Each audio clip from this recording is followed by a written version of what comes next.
The notion that there was a live round in that gun did not dawn on me till probably 45 minutes to an hour later. Hello and welcome to True Crime Rocket Science, the most authentic voice in true crime. The New York Post's Maureen Callahan writes about our new and alarming post-shame era, a time in which no accusation or action is beyond the pale. Maureen Callahan also emphasizes how shame is crucial in well-functioning societies. She writes that it's an evolutionary adaptation that keeps us cooperating, keeps us considerate and safe. And yet, and this is also quoting from her, nothing, not even wholly preventable grievous harm or death for which you may be responsible, elicits a commensurate response from celebrities anymore.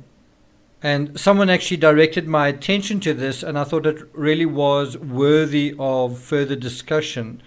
Not only Alec Baldwin, does he have no shame, but this whole idea of do any celebrities have any shame, and what about the true crime community? So, like many of you, I was shocked when Baldwin said he felt no guilt about what happened. But beyond celebrity, true crime is full of characters that seem to show no guilt, said that they felt no guilt or had nothing to feel bad about, or shame, whether or not the evidence proved they were to blame or not. Think of Jodi Arias, Amanda Knox, OJ, Oscar Pistorius, and Brian Laundrie during the Moab incident. We do seem to be in a post-shame era, but what I want to know is where this shamelessness, this lack of conscience, this shallowness, where does it come from? I also want to know if I'm shameless and shallow, and are you? Before we get to that, if you haven't subscribed to the channel, please do. Like, share, leave a comment, and let's get started. So, these aren't my words, it's what somebody else wrote, I'm just repeating it. In terms of Alec Baldwin, she was saying that Helena's husband said that their 9-year-old son, Andros, fell silent for 2 days when he was told Alec Baldwin accidentally killed his mother. That I think also appears in the article, the New York Post article. I'll put a link to that in the description. But if this little boy, this 9-year-old, lost his voice for 2 whole days, Alex sure hasn't lost his voice. He and Hilaria have continued their mind-bogglingly shallow presence on Instagram. Then there was this interview with ABC, and he's already scheduled to serve as the Master of Ceremonies at an event given by the Robert F. Kennedy Human Rights Organization tomorrow. And that's just a comment that I'm reading from someone else. What do you think about the social media right now being mind-bogglingly shallow? I find that a little harsh. I'm not saying it's deep, but it just seems sort of, it's superficial in an average way. I think one's also got to bear in mind that one's got to see it in context. They also have children, young children, and it's December, it's holidays, it's 2 weeks to Christmas. Alec Baldwin is, I think, a fellow capable of depth, just as we all are. I think he's also capable of being shallow, just like we all are. He's capable of introspection and sensitivity. And he did post a video where he talks about the pandemic as a dress rehearsal for another crisis. I'll put a link to that also in the description. Maybe worth watching. But I don't want to step away from the subject matter, and I certainly don't want to put my hand up to say I'm defending Alec Baldwin. I think, and nor do I want to say, put my hand up and say I'm prosecuting Alec Baldwin. I kind of just want to be someone who is providing a neutral but true and authentic voice on this particular subject.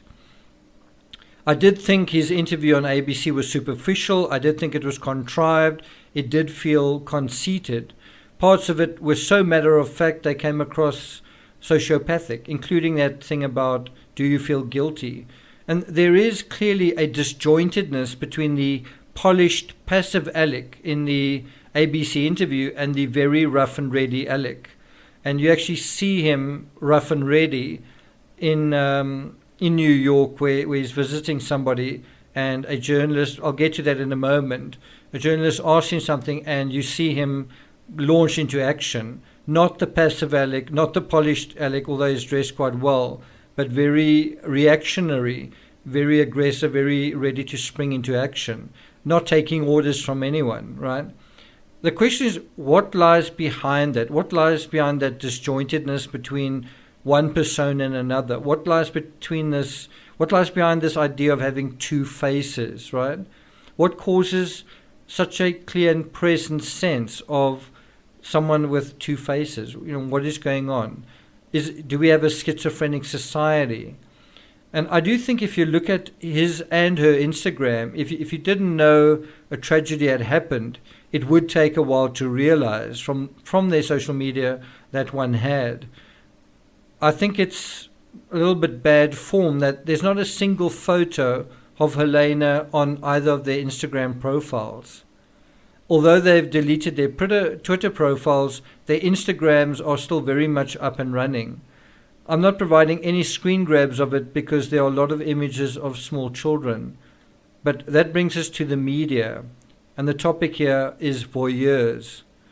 Earlier this week, the New York Post reporter Jon Levine posted a clip on Twitter of a sort of confrontation with the actor and his wife at night outside Woody Allen's Manhattan townhouse.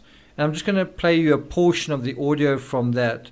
I'll also put a link to the particular Twitter post where you can see the whole thing. What brings you to New York City? I asked you to leave. Mr. Baldwin, who's here? I asked you to go away. Please go away. This is not anyone's private home. Are you? Now, you might say Jon Levine's question was completely justified under the circumstances, and it's a question I think many of us have been asking. But as a photographer and photojournalist myself, I couldn't help thinking the same sentiments Baldwin himself verbalized when, brandishing his umbrella, he turned and pursued Levine, saying, "You're not allowed to photograph onto someone's private home." And there's another YouTuber who's actually a defense lawyer who actually did something like that. And, I'm not sure if he got into trouble or he realized his error, but he later removed his video. You aren't allowed to photograph someone's private home. Ironically, it was his own wife, and she's quite a lot younger than him, 26 years younger, who actually gripped Baldwin and sort of intercepted him, held him off the reporter, and ultimately diffused the situation. In other words, someone protected the reporter from Baldwin, right? And if we're going to ask the question, have you no shame? I think one can actually ask the tabloid media the same question. I don't want to say it's ever right to be belligerent and to be, physically confrontational. But, I think all of us can kind of understand the irritation, the constant pestering of the paparazzi, right? So, you can say what you will about Hilaria. She wasn't involved in the incident on the set, and she's, a young mother, fairly young mother, and what she's doing here at night during a social engagement, she's running interference for the hot-headed actor, for her husband, who's much older than her. And this isn't the first time she's recorded the paparazzi recording them, right? Possibly it's something Baldwin himself asked her to do. In the clip in front of Allen's home, that's Woody Allen's home, Hilaria intones almost as a sort of disclaimer for what might follow. "I asked you to leave. I asked you to go away." But the reporter does neither. He ignores her and insists. Does he have no shame? Do we? A little hypocritical, wouldn't you say?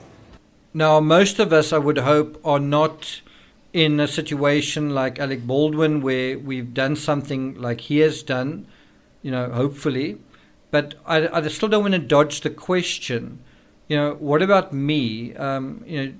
Do you feel no shame? Do you have no shame? Do you have no decency? Well, you can point your finger at Alec Baldwin, you can point your finger at this journalist, but I think you must also point it to yourself. I think you must also point it to society, to all of us. What is going on with our society? And look at the way that we've handled the pandemic. We all want to party. We all want to do whatever we want to do. Have we no shame, kind of thing, right? But I still want to turn it back onto what about me? So if you had to ask me the question right now, do you have no shame? Realistically and authentically today, I am actually feeling ashamed, legitimately, genuinely, kind of ashamed and sad and uncertain and stressed. Today, December 9th, the trial starts for a man who rode over my friend in a horrific accident. It happened about 2 months ago, the 3rd of October. I should be attending that trial, but I'm not. It's not in the same city I'm in, but nevertheless, I should have made the effort to go there. I said I would be attending, but I'm not, and I feel bad about it. Instead, I'm going to a doctor today for a checkup with a very good but very busy doctor, and I can't postpone the appointment, or if I do, it'll be months down the line. I don't really want to delay going for this checkup, especially with the situation in South Africa the way it is now with infections and so on. Someone actually, I didn't also make this appointment, someone actually gave up their appointment so that I could get checked ASAP. It's to check it's to check for possible skin cancer. But even so, I feel really bad that I'm not attending this trial. As I say, I said I would, and I'm not going to be there. I am hoping the trial is postponed again so that I can attend it. And I still do want to attend, and I'm hoping once it's on track, hopefully lasting a few days, I can honor my friend by at least finding out exactly what happened, listening to the evidence, finding out, about his last moments. I'm glad my friend Alex's brother-in-law has been in court so far. He has been following the legal proceedings. It's basically just been sort of admin-type hearings. And he has kept me appraised of them, and will, I imagine, do so at the end of the day today. But that's not the same as making the effort to be there and taking the trouble to be there and, make the sacrifice, put things aside and pay attention to something important that has happened, right? So the New Yorker, columnist from the New Yorker, Maureen Callahan, she also made the following point. It's the New York Post. She said, some tragedies you might think would cause a person involved to go to ground. Show some respect by disappearing from the scene, or at least taking a break from social media. I think what she means by disappearing from the scene isn't fleeing the scene, it's just not being in the public eye, not sort of eating out at restaurants, and not being so public and visible all the time, just taking kind of a time out and lying low, not even lying low, but just being a little bit quiet and just slowing down and absorbing the portent of what has happened. And that is actually how I felt when my friend died. I no longer wanted to show my face on social media. I was doing 2 or 3 lives a week, and or at least once a week, and so for a month I didn't. I needed a break. I needed to not do what I was doing for a while. A few months later, where I am today, I actually still feel that way. My mind and my heart and my thoughts are sort of elsewhere in a way, not completely. There's some days where I feel I can focus and concentrate, but that sense of being somewhere else in one's heart and mind is certainly present as well. So I think a very important closing remark on this particular thing is to ask, where does it come from? Where does this, have you no sense of shame? Where does it come from? And I think the bottom line to that question is it comes from excess. If you've got a lot, you can't, and you always don't want to pay attention to details. If you have a lot in your life, then something that you don't particularly want to pay attention to is easily to overlook. And something else from the article, she wrote, they couldn't even stay off social media for a minute. And this is a reference to certain other characters. So, a lack of shame feels like numbness to somebody else. It feels like disconnectedness. It feels like insensitivity. It feels a bit like arrogance or emptiness or shallowness. And I do think we are a more sociopathic society overall, everyone. I do think that we're a shallower, more superficial society, everyone. I do think that in general, everyone is a little bit emptier and shallower and disconnected and numb than 10 or 20 years ago. I think social media has made a lot of us more self-involved and selfish and sort of players in our own social media little orbit, in our own little universe, and we're preoccupied with ourselves, and we're preoccupied with our own narcissistic narratives. We spend more time in rabbit holes spun for our entertainment than with one another, proportionately more time than we did. We are more preoccupied with passive online bemusement than working towards some sort of real-life edification, making some sort of effort, right? I think the volume of media and noise and stuff available for consumption, all the excess, turns us into consumers, not caretakers. It turns us into people who want to almost feed on all of this content that is not nutritious. It's kind of like empty calories. And the more empty calories we eat, the fatter we become. We are fattened. We are sort of calves fattened on emptiness, right? It's like balloons eating balloons. It's turning us into zombies driven to distraction. And so we float up and sort of go nowhere, right? Do nothing. Nothing of substance, nothing of significance. It sort of turns us into leaves blowing along paths of least resistance. And I think this distraction makes us all negligent in some way of someone, of something, perhaps also of ourselves. All of us, caught up in our own various concerns, are at sea, at 6s and 7s, out to lunch, at the end of our tethers, basket cases, mad as hatters, nutty as fruit cakes, off track, asleep at the wheel, at a loss, away with the fairies, behind the 8-ball, a bundle of nerves in a fix, too hot under the collar or too cold. We're losing our religions, we're losing our humanity, we're losing our sense of who we are, we're losing our identities. We're basically getting lost. We're balloons floating up into the clouds, disappearing into nothingness. The emptiness is kind of consuming us, the emptiness of what we're paying attention to. Meanwhile, what is happening to our world? What is happening to our health? What is actually happening? What is reality? So we're kind of in a fog, and that fog is a fog of unreality. And so I think the cure is an unmitigated dose of reality, something like a mountain or a marathon. I think the cure is choosing the scout mindset rather than defending a mindset and being defensive. I think the cure is being open rather than being closed and consuming. I think the cure is reclaiming a sense that less is more, that it's okay not to know or be sure of the answers rather than arrogantly claiming certainty that we have all of the answers. I think the cure is that less is more rather than excess is more.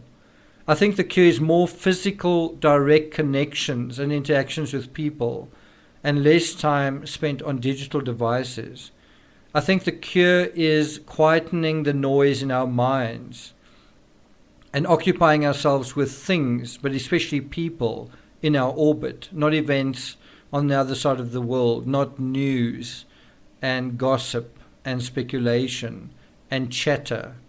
I think the cure is a return to the inside of our skins and the inside of natural places rather than this obsession with man-made exteriors. And yes, I do think having a sense of shame about ourselves, even perhaps a sense of humor about ourselves, is a sign that there's still something good and honest and right about us.